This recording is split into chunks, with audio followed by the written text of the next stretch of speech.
Muito bem, Leandro. Muito bom, irmã. Então, agora a gente tem a próxima mesa. Aqui em Manaus vai dar 2 horas, mas ali, Aqui na Bahia, 15 horas já, viu? horário de Brasília, 15 horas. Falou para todo mundo. Giovana falando novamente com a gente.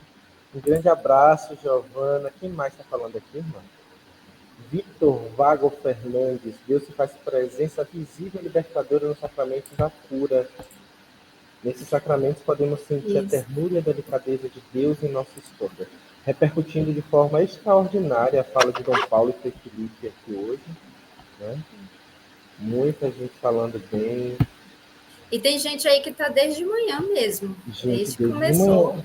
Nós Tá? não somos só nós que estamos aqui desde manhã. Não, não. Tem muita gente Oh, muito acompanhando essa obrigada. maratona, né? Mas vamos lá. Sim. Quem são nossos Então, próximos convidados? Diz aí, irmã. o padre Patrick, vamos aqui, o padre Patrick e o padre Sebastiano, que já esteve, os dois, né, já esteve conosco aqui. O padre Sebastiano de manhã e o padre Patrick já no primeiro horário ali da tarde. E aí a gente passa a palavra para eles dois. Bem-vindos novamente. Eles Obrigado. vão falar sobre o agir ritual e a presença divina nos sacramentos do serviço. Bem-vindos. Muito obrigado. Então, antes de tudo, dizer que é uma alegria estar dividindo a mesa junto com o padre Sebastiano, né? Fomos colegas lá no Instituto de Liturgia e, além de colegas, amigos, né? Somos amigos. As nossas dioceses, inclusive, são dioceses irmãs, vamos chamar assim. Os missionários da Diocese de Pádua tiveram muitos anos aqui na Diocese de Duque de Caxias, então é uma oportunidade também para agradecer, dizer muito obrigado, né, pela presença e o dom da vocação, do ministério presbiteral, desses homens que são missionários e hoje estão lá na Diocese de Roraima, no norte do nosso país. Bem. Isso. A honra mais grande é a amizade. Perfeito, perfeito. Nós vamos partilhar um pouco sobre o sacramento, os sacramentos do serviço, então o matrimônio e o sacramento da ordem, e o faremos também com este olhar, né, fixo em Sacrosanctum Concilium 7, pensando a presença de Cristo, né, Cristo que está presente. E dizíamos nas mesas que já passaram, também com o padre Danilo, quando começamos a falar dos sacramentos, olhando o Sacrosanctum Concilium 5 e 6, poderíamos pensar assim: Sacrosanctum Concilium 5 trata do sacramento primordial, que é a presença de Cristo, né, na história da salvação. Ele é o sacramento, né, por excelência. Depois a Igreja, Sacrosanctum Concilium 6, que se associa e participa como Igreja, sacramento da presença de Cristo. E a Axio, a ação litúrgica e a ação dos sacramentos que nos fazem entrar nessa dinâmica da presença de Cristo. E o faremos pensando agora o sacramento do matrimônio e o sacramento da ordem. O padre Sebastiano iniciará falando para nós sobre essa presença de Cristo no amor conjugal, a presença de Cristo no agir litúrgico, sacramental do matrimônio. Obrigado. Assim como a presença de Cristo nos sacramentos, também a presença de Cristo nos membros que celebram os sacramentos. E entre os sacramentos há também o matrimônio. Os sacramentos precisam de sinais sensíveis, como a sensibilidade que já falamos muitas vezes da percepção, da participação, com a sensibilidade e os sinais sensíveis. O sacramento do matrimônio também está entre os sinais sagrados da tradição litúrgica católica. O matrimônio tem sido frequentemente interpretado como um fato jurídico, ou uma situação com muitos aspectos morais. No contexto litúrgico, porém, o que mais emerge é o valor cristológico essencial da união dos cônjuges. De facto, desde o último concílio, produziu uma reflexão teológica sobre o matrimônio, com o significado da união dos cônjuges, segundo uma visão vocacional, que é uma outra coisa. Uma visão vocacional a partir do batismo. O matrimônio, como caminho da santificação, é a resposta a uma chamada divina e a realização do batismo. Por isso, o rito não é simplesmente um acordo jurídico, nem uma promessa moral, mas é um sacramento, um dom de graça e uma fonte de graça. Muitas vezes falamos de vocação para o mundo consagrado, porém não é o mesmo para os esposos. Por essa razão, o matrimônio, no sentido teológico, pode ser avaliado segundo um contexto simbólico ritual. Não se trata de um simples acordo jurídico, nem de um simples compromisso moral.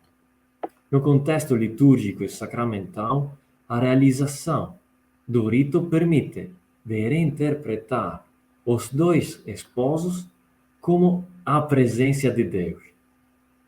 A benção dos esposos tem a mesma estrutura de cada oração, mesmo da oração de consagração. A primeira parte é anamnética. Pode fazer uma memória da história da salvação. E a segunda parte é epiclética, é a invocação do Espírito Santo. Como a consagração, para mudar a identidade dos esposos, permitindo-lhes de refletir o rosto misericordioso de Deus. A oração de benção dos esposos, segundo a tradição católica, reúne o bem da criação e o interpreta numa perspectiva sacramental. Por exemplo, um filho é bom em si, mas como batismo é chamado Filho de Deus. O pão, por exemplo, é bom em si, mas na missa é a Eucaristia. O amor entre o homem e a mulher é bom em si, mas no matrimônio é um outro bem. É a imagem do amor de Cristo pela Igreja. Por isso, o Espírito é invocado sobre os esposos, porque no seu amor podemos ver o amor indissolúvel de Cristo. E vivam amando-se como Cristo amou. Pode ser uma testemunhança do amor de Cristo no mundo. Um amor capaz de dar tudo de si, sem pedir nada em troca. O matrimônio, assim entendido, é um verdadeiro sacramento. Não se limita a ser um acordo jurídico ou normas sociais. O matrimônio se torna fonte de graça, com a qual um ama o outro como o mesmo amor do Evangelho. Jesus casou a humanidade como um amor irrevogável e superabundante. O contexto do ritual do matrimônio descreve a exuberância do amor que surge da graça. A festa do matrimônio, na Itália como no Brasil, envolve superar o limite do minimalismo para entrar na linguagem da festa, com comidas, música, danças, presentes, muitas horas e muitos dias de festa, O que foi celebrado sacramentalmente se manifesta simbolicamente. Uma graça irreprimível e inflama os esposos, que se amarão se permanecerem unidos a Cristo, como o mesmo amor irrevogável, que não cessa nem diante da dor e da cruz, na alegria e na tristeza, na saúde e na doença. Assim, se é possível citar a benção. A benção dos esposos diz: Pai de amor, ao criar a pessoa humana, a vossa imagem, homem e mulher os criaste, para que, unidos num só coração e numa só carne, cumprissem na terra a sua missão. E depois, ó Deus, para revelar o vosso plano de amor, quiseste anunciar no amor do esposo e da esposa, a aliança que fizeste com o vosso povo. E depois, abençoai agora esses vossos filhos. Tá bom. Podemos ver que isso é um sacramento e no amor dos esposos se pode ver a imagem do volto de Cristo. O matrimônio não existiu sempre na igreja. Nos tempos antigos, quando o cristianismo começou a derramar-se no mundo conhecido, as pessoas que adotaram a fé cristã mantiveram seus próprios costumes culturais. A Didaqué, por exemplo, nos diz que os cristãos se casam como todos os outros, mas não vivem como todos os outros. No século IX, se formaram orações de benção. E depois, no 1614, começou a existir um rito muito simples que reflete o enquadramento legal do casamento. Tendo o presbítero como ministro na igreja, na porta da igreja, com a benção sobre a mulher, e só. Foi uma forma pela qual o Concílio de Trento tentou de defender as mulheres de uniões não legítimas. O centro do pensamento matrimonial era o consentimento. O ambiente europeu refletiu durante muito tempo sobre o valor da vontade e da liberdade, especialmente na jurisdição romana. Tomás de Aquino, no século XXX, acreditava que o consentimento era uma causa eficiente e que o ritual era uma causa formal da união divina. Desde o Concílio Vaticano II, a reflexão sobre o sacramento cresceu muito. Com o sentido ritual muito mais grande. E a forma litúrgica da celebração do matrimônio cresceu muito. Quanto ao valor sacramental do sacramento, Hélène Bricou, uma teóloga francesa, questionou sobre o ministro do casamento. Depois de uma longa análise histórica, entendeu que no Renascimento se acreditava que os ministros pudessem ser os esposos.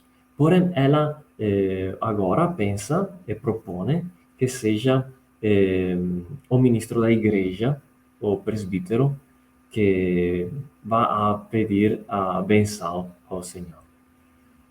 Não é possível celebrar um matrimônio sem um representante da instituição eclesial.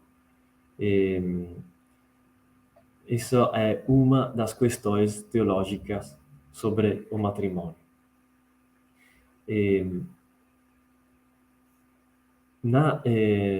Nos tempos antigos da igreja, quando não era aprovada a iconografia sagrada, os esposos eram considerados a imagem de amor de Cristo no mundo. E quando não era possível retratar o rosto do Senhor, os esposos eram considerados a imagem de Cristo no mundo. Os cristãos dos primeiros 2 séculos acreditaram que não era que era possível ver os esposos como como se amam, como a imagem do amor de Cristo no mundo. Isso pode ser uma síntese para ler o matrimônio como um sacramento específico, um sinal sensível, e a presença de Cristo nas pessoas que vivem o matrimônio, como imagem do amor de Cristo no mundo.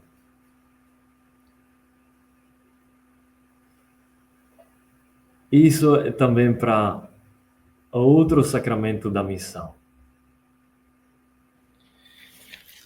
Bem, muito obrigado, Padre Sebastiano. Acho que no final a gente volta também, diante das perguntas, e também, principalmente, na bênção nupcial, na bênção no momento central do matrimônio, como é um pedido também do próprio Concílio Vaticano II, na Sacrosanctum Concilium, quando pede no número 77, de que nunca se deixe de fazer a bênção nupcial. Muito obrigado por sua colaboração.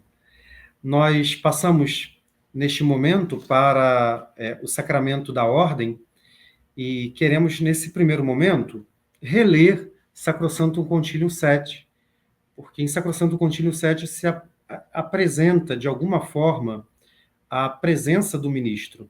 Mas acho que sem perder de vista aquilo que o Padre Sebastiano falava logo no início, de que Cristo está presente nas pessoas, né? Cristo está presente no povo de Deus, que realiza a ação ritual, né? Que realiza a ação ritual. Sacrosanctum Concilium 7, falando da presença de Cristo também no ministro, né? Lemos apenas para exemplificar. Está presente nesse dinamismo dos sacramentos. Quando alguém batiza, é o próprio Cristo que batiza. Está presente no sacrifício da missa, quer na pessoa do ministro, o que se oferece agora pelo ministério sacerdotal, é o mesmo que se ofereceu na cruz, quer, e sobretudo, sob as espécies eucarísticas. Claro que aqui está relacionando muito mais, né, a 2 ministros específicos, aqueles que receberam o ministério do episcopado e o ministério do presbiterato, né? Então, o padre, né, e o bispo, pois são aqueles que presidem a Eucaristia. Porém, nós poderíamos ampliar aqui Cristo presente no ministro ordenado.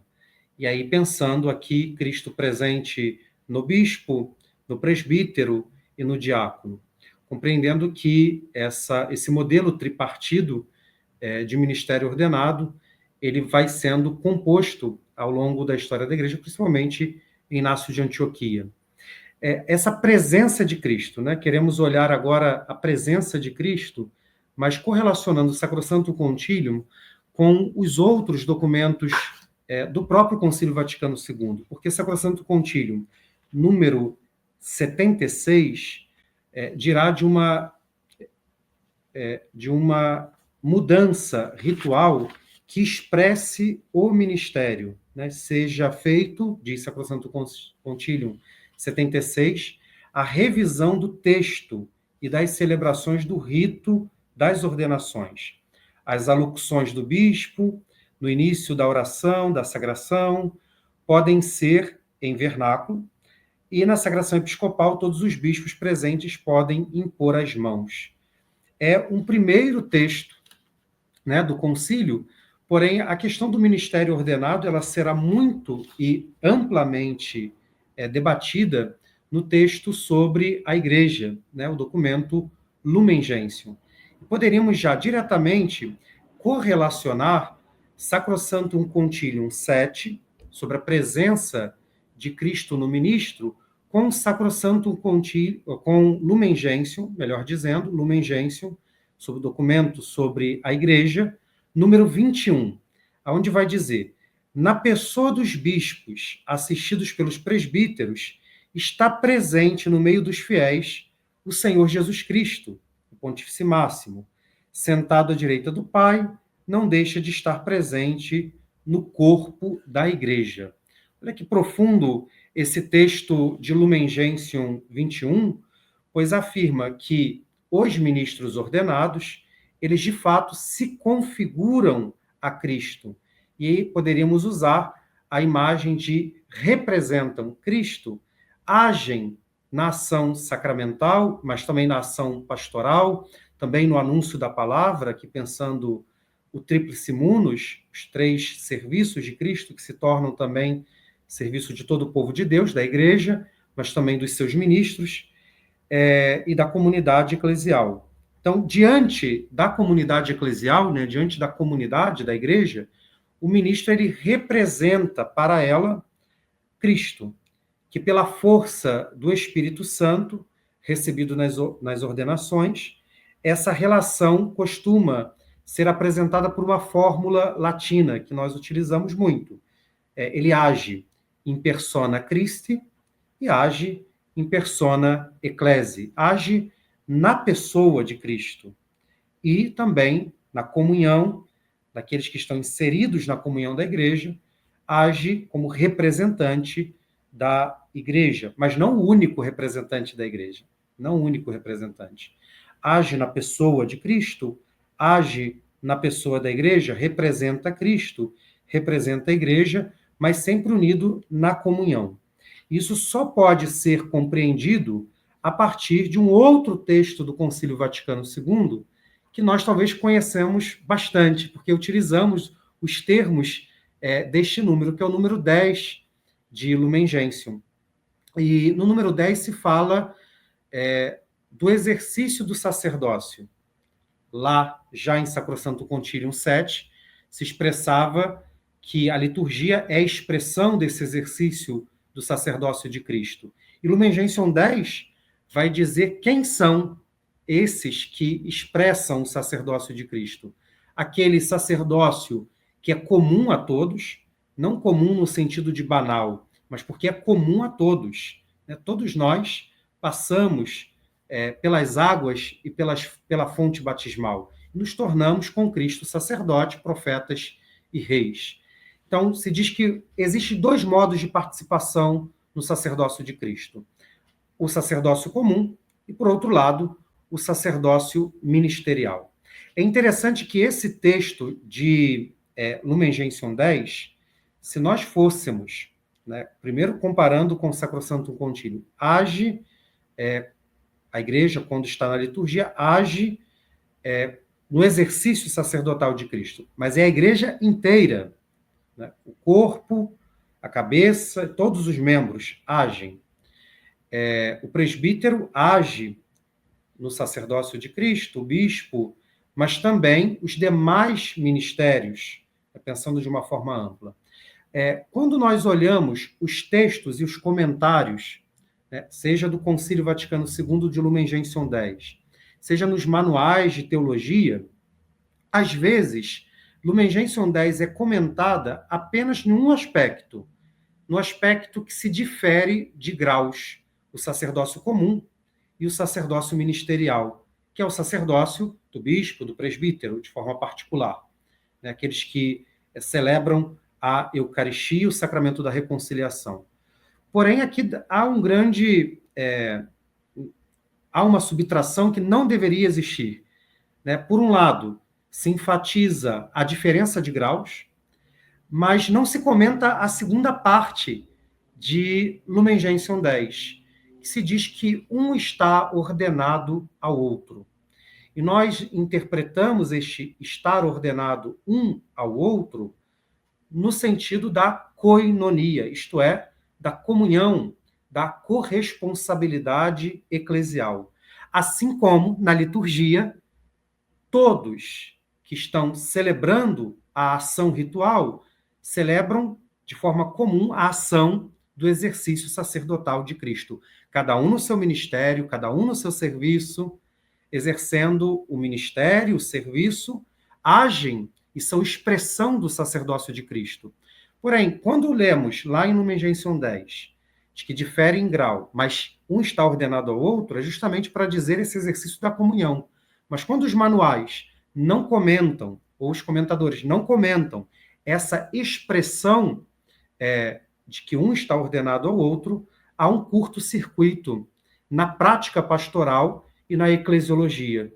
E aí nós precisamos, aqui do agir ritual, principalmente de Sacrosanctum Concilium 7 e de Sacrosanctum Concilium em si, quando recupera a ideia de um único sacerdócio de Cristo, de que todo o povo de Deus exerce esse sacerdócio celebrando o mistério pascal de Cristo. É dessa forma que queremos ler e interpretar o ministério ordenado como expressão da presença de Cristo. O ministério ordenado, bispo, padre, presbítero e diáconos, são expressão no exercício do seu ministério, quer na liturgia, quer no exercício da comunhão e da caridade, quer no exercício do anúncio da palavra, expressão da presença de Cristo. Essas funções nós podemos ler a partir desse prisma, agir na pessoa de Cristo. A partir desse prisma, agir na pessoa da Igreja. E poderíamos dizer, recuperando de um outro texto do Concílio Vaticano II, a Presbyterorum Ordinis, ainda essa dimensão da presença de Cristo no ministro. E aqui, de forma particular, Presbyterorum Ordinis é o decreto sobre os presbíteros, mas poderíamos aplicar também aos demais ministros ordenados.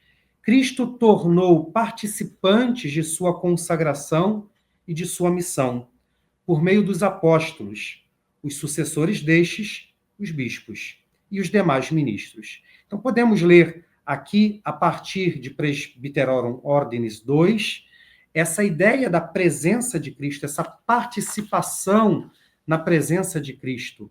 Os ministros são presença de Cristo. E a Igreja usa algumas imagens.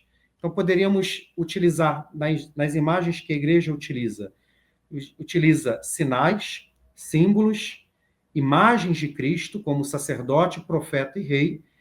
Mas como se chegou a esta ideia? Né? Ao ver os ministros da Igreja, e aí poderíamos já correlacionar aqui a presença de Cristo nos ministros, mas sem esquecer a presença de Cristo na Igreja e a própria presença de Cristo no seu mistério que age na liturgia e em toda a ação da Igreja.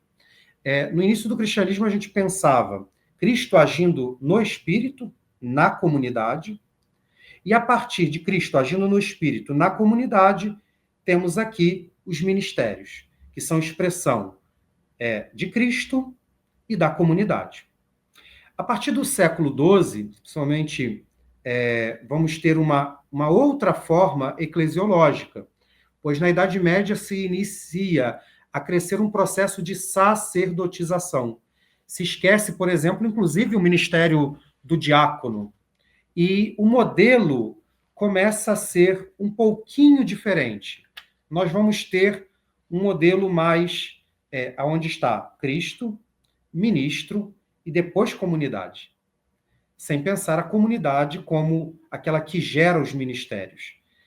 Essa forma de pensar os ministérios foi porque começou a se pensar o ministério não apenas pela ação da ordenação, mas pelo poder jurídico que o ministro exercia. Padre Sebastião falava anteriormente, inclusive, de não reduzir o sacramento do matrimônio a uma dimensão moral e a uma dimensão jurídica.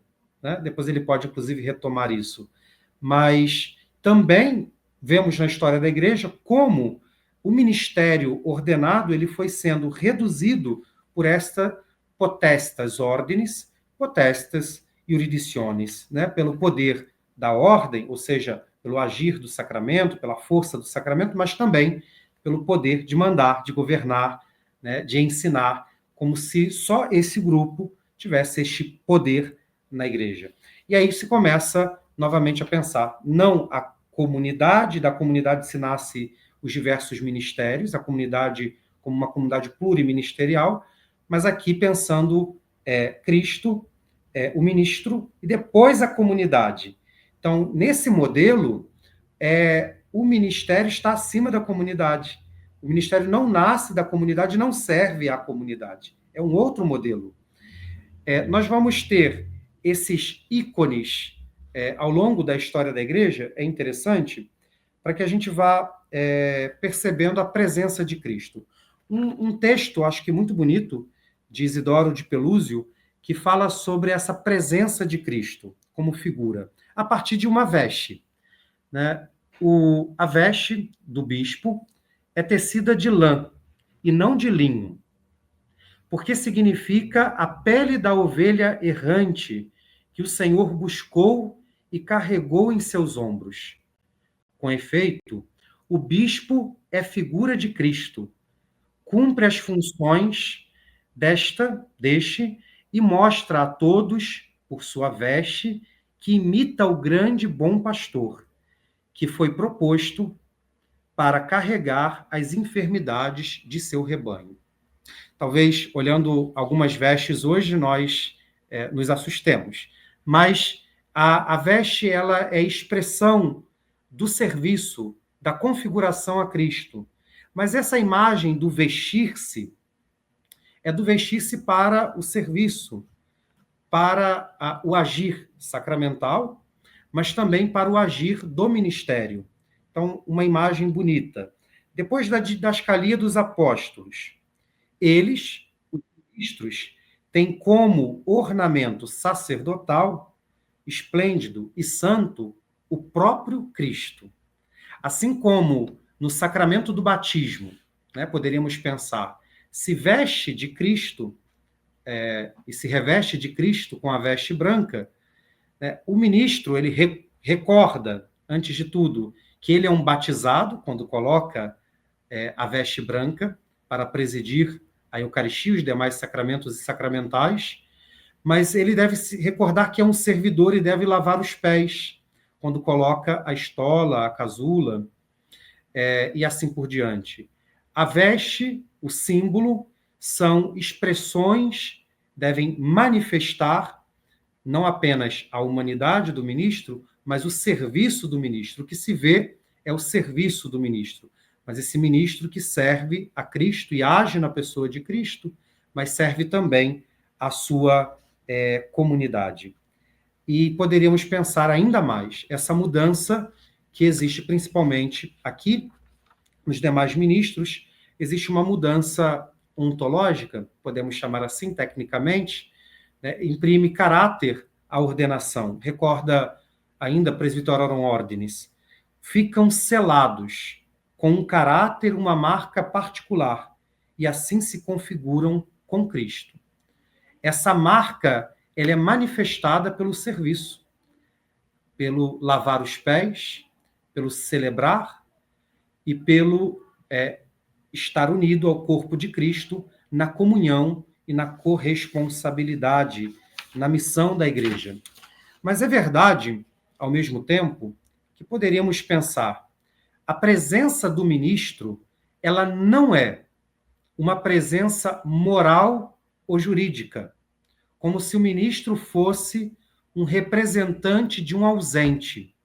Quando pensamos no ponto de vista apenas moral, daquele que vai conduzir ou exigir uma norma moral, ou ele vai cumprir certas ações jurídicas, como se ele fosse aquele que delibera tudo na ação sacramental, como se ele deliberasse tudo no anúncio da palavra, como se ele fosse aquele que deliberasse tudo na comunhão da igreja, na caridade, nós estaríamos furtando a presença de Jesus no Espírito. Estaríamos furtando, retirando a presença de Cristo. E aí poderíamos pensar que o ministro é um representante de alguém ausente. Mas Cristo está vivo, presente na sua igreja. atua pela ação do Espírito. Então, a teologia patrística, esta que nós lemos em pequenos aspectos, poderíamos ler outros textos para entender essa imagem, como o ministro age na pessoa de Cristo. Ele age na pessoa de Cristo porque Cristo já está presente na igreja, no qual ele é representante, no qual ele manifesta através da ação sacramental, da ação ritual, nos sacramentos e sacramentais, mas também nas diversas ações da igreja. Sacrosanto Concilium diz, quando alguém batiza, é Cristo que batiza, né? Retomando aqui o comentário de Santo Agostinho no Evangelho de João. Então, as ações litúrgico-sacramentais, elas são realmente ações de Cristo. Tem a Cristo como seu agente principal em nível de ministério, né? A presença salvadora de Cristo, ela se faz visível na ação simbólico-sacramental de seus ministros, e isso se converte o ministro em servidor de Cristo, que são expressões que nós podemos encontrar na teologia paulina, né? Romanos 1:1, 1 Coríntios 4:1, 2 Coríntios 11:23, Filipenses 1:1. O ministro é aquele que é o servidor de Cristo. E o seu ministério é um serviço, uma diaconia a Cristo. Então, a tradição não vê inconveniente em afirmar de que Cristo habita em seu ministro, fazendo deste quase um, entre aspas, sacramento de Cristo. Podemos pensar assim, então, já chegando, para depois a gente fazer um bate-papo, chegando ao fim dessa nossa colocação, a recuperação desta dimensão cristológica, né, em chave simbólico-sacramental, é um dos traços mais relevantes de uma nova teologia católica dos ministérios. Alguns acreditam ter encontrado nela a chave para definir a identidade do ministério apostólico. Então, o Concílio Vaticano II integrou-a abertamente em sua doutrina sobre os ministérios. Então, essa dimensão cristológica, ela é principal, parte de Cristo.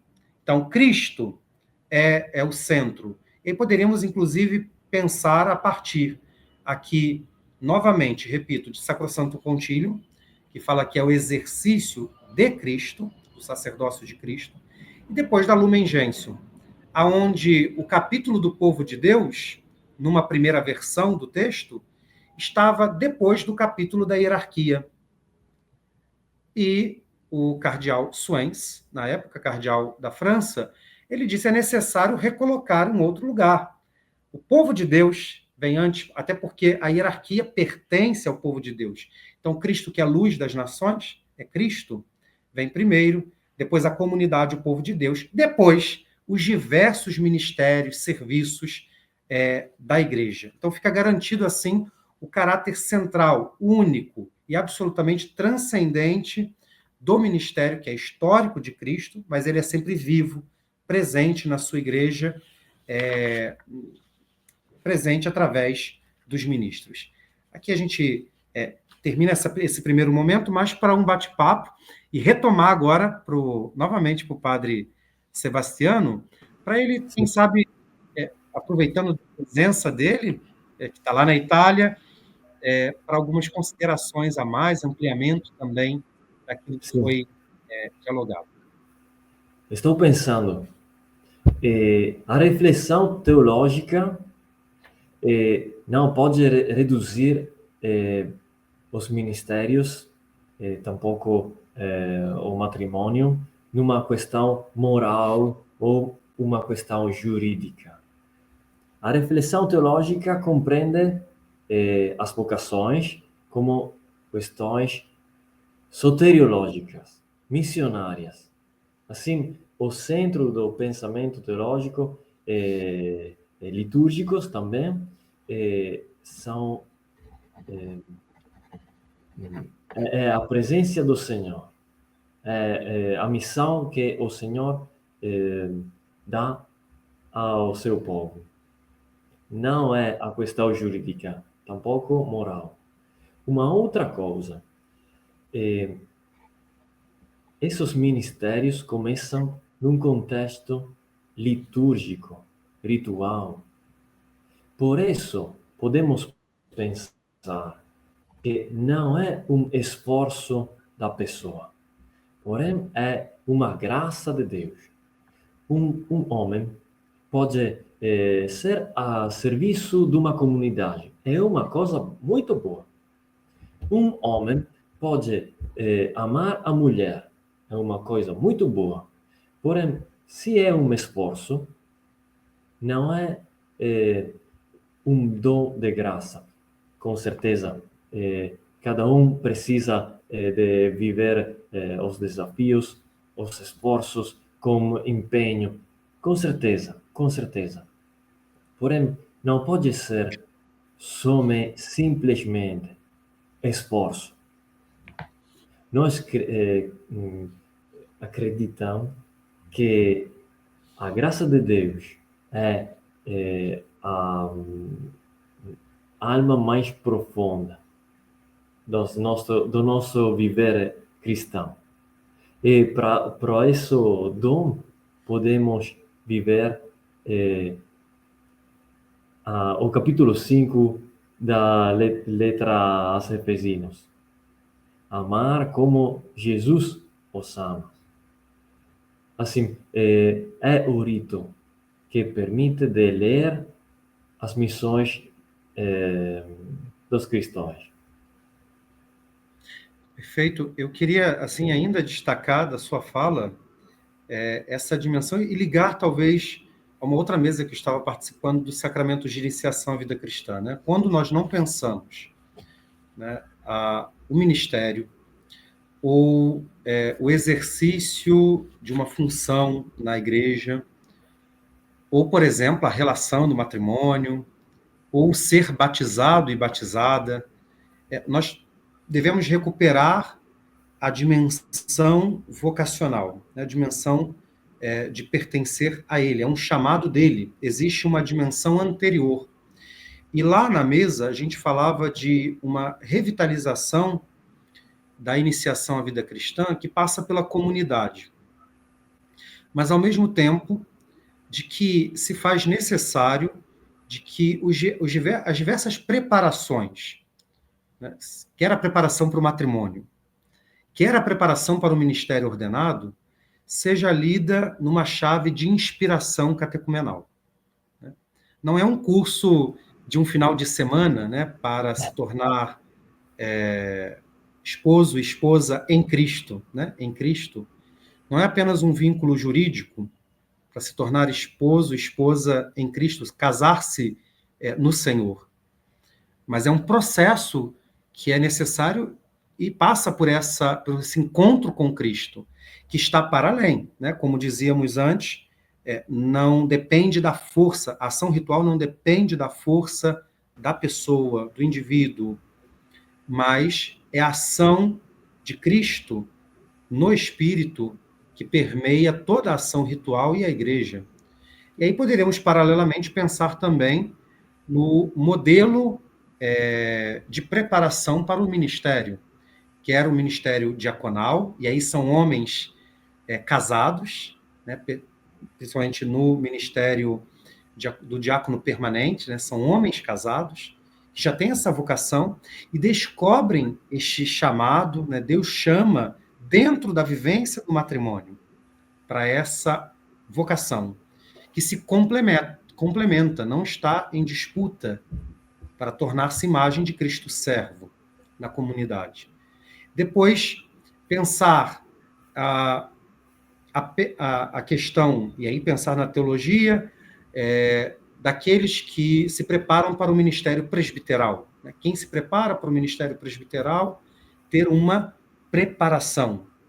O sínodo, agora recente, o sínodo sobre a sinodalidade, documento final, fala inclusive da preparação dos bispos.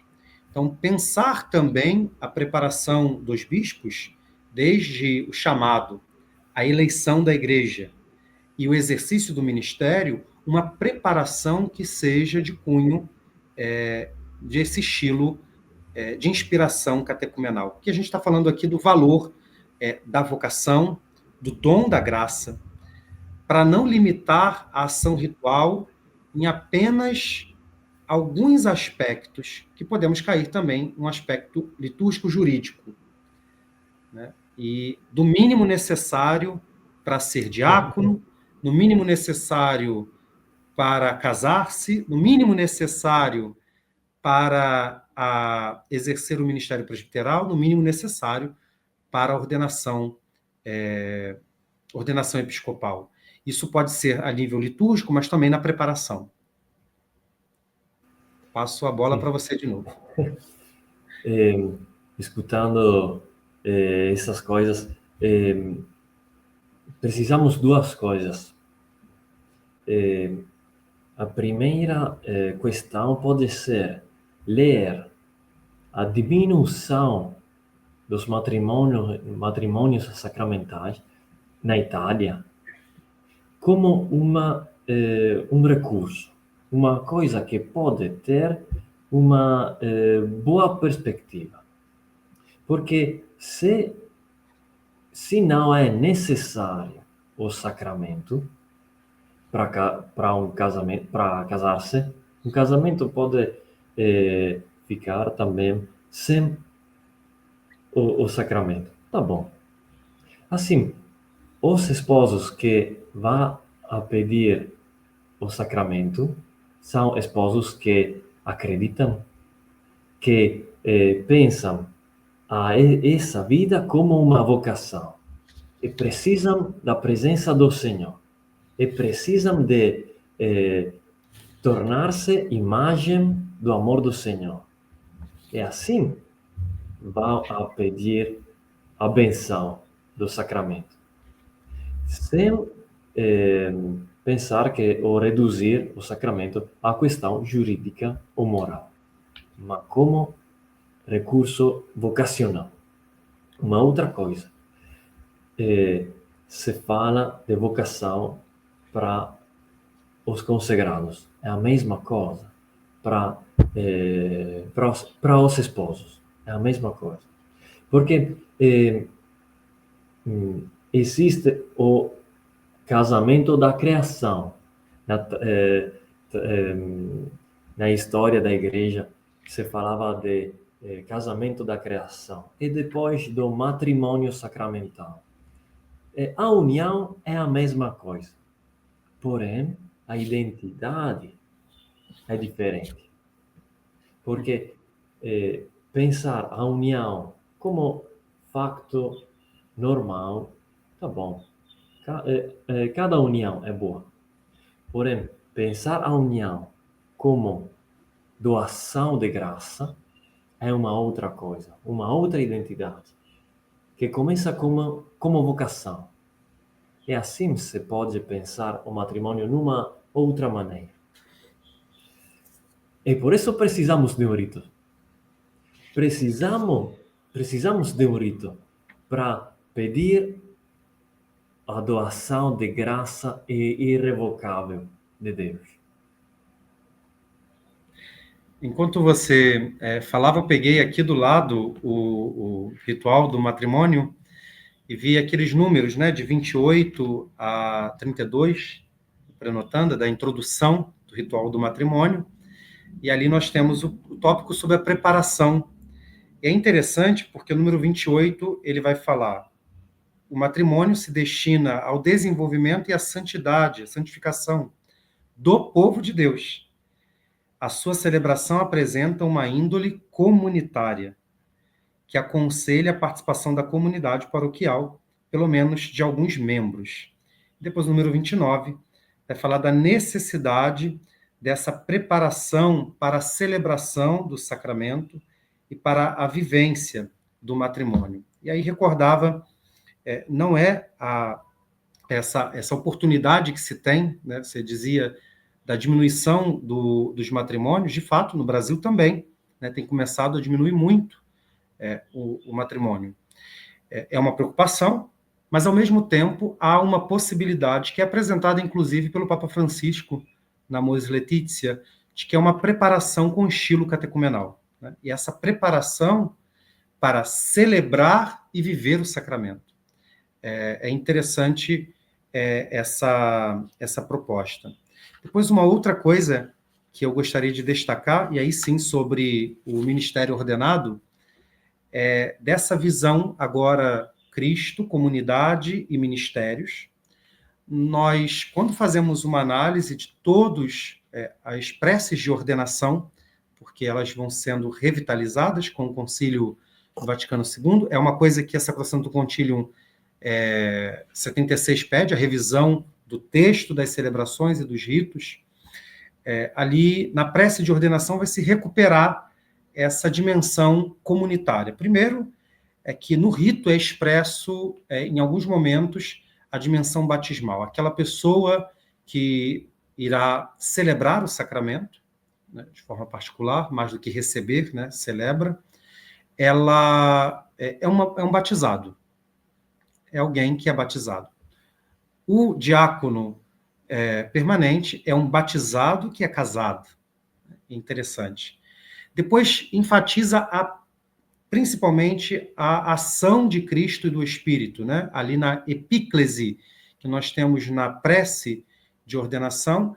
Em cada prece de ordenação, nós vamos ter uma manifestação do dom e do carisma que é dado por Deus. No bispo fala desse espírito principal que é derramado, né? Esse espírito principal que é derramado sobre aquele que é eleito bispo, justamente para agora, se usa esse termo, né? O governo, né? Mas para o governo pastoral, da comunhão, da sinodalidade. Pensando aqui esse espírito principal, primordial.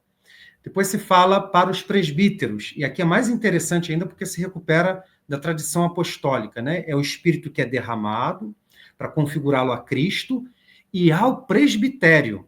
Então, uma dimensão aqui profunda do presbítero em relação a Cristo, ao povo também de Deus, à comunidade, mas ao presbitério, que depois irá, inclusive, acolhê-lo como membro do presbitério. Esse presbitério, que aí para nós são os padres, né, daquela determinada diocese, daquela congregação, e são os padres da igreja, né, todos, os presbíteros, que são acolhidos, né, e aquele novo padre, ele é acolhido nesse grupo de presbíteros. E o presbitério ele está em união, e aí entendendo a teologia do presbitério, em união com o bispo e com a diocese concreta, né, com aquela diocese concreta. Então, aqui o serviço à igreja, né, à comunidade, porque aquele presbítero ele nasce da comunidade, ele nasceu da fonte batismal, ele é membro da comunidade, agora ele serve a comunidade. E, por fim, lá na epíclese para a prece de ordenação do diácono, ele é ordenado, o espírito é derramado como espírito de servo, né, Cristo que é servo, não para o presbitério, né, mas para fazer essa distinção, como está também na tradição apostólica, entre um ministério e outro. Mas o diácono é aquele que exerce o ministério do serviço. Mas é interessante não perder de vista de que todos exercem esse ministério do serviço, cada um no seu ministério, a partir da vocação, do chamado, da configuração a Cristo e a comunidade específica. Padre Sebastiano, considerações finais? Sim, a fonte de tudo é o batismo. Ali começa a imersão no amor de Deus. E assim podemos traduzir a imagem de Deus no serviço de uma família ou no serviço numa comunidade, porém sempre portando pelo rito que derrama a graça em nós a imagem do amor de Jesus. Assim, a sorgente, a fonte principal é o batismo. E depois vamos a buscar a justa modalidade para traduzir o amor de Deus no mundo como missão e como serviço. Encerramos assim com o Sacrosantum Concilium 7, o finalzinho. Portanto, em qualquer celebração litúrgica dos sacramentos ou dos sacramentais, é por ser obra de Cristo sacerdote do seu corpo que é a igreja, ação sagrada por excelência, cuja eficácia com o mesmo título e mesmo grau não é igualada em nenhuma outra ação da Igreja. Por isso, aqueles que celebram o matrimônio estão unidos a Cristo, a comunidade, como dizia o padre Sebastiano, são expressão das núpcias de Cristo com a humanidade, né? E com a comunidade, com a Igreja. E, ao mesmo tempo, os ministros ordenados, numa sinfonia, né, da comunhão, da corresponsabilidade, da sinodalidade, também são expressão do único sacerdócio de Cristo, quando o povo reunido em assembleia celebra a Eucaristia, como recorda Sacrosanto Concilium 26. Muito obrigado pela escuta.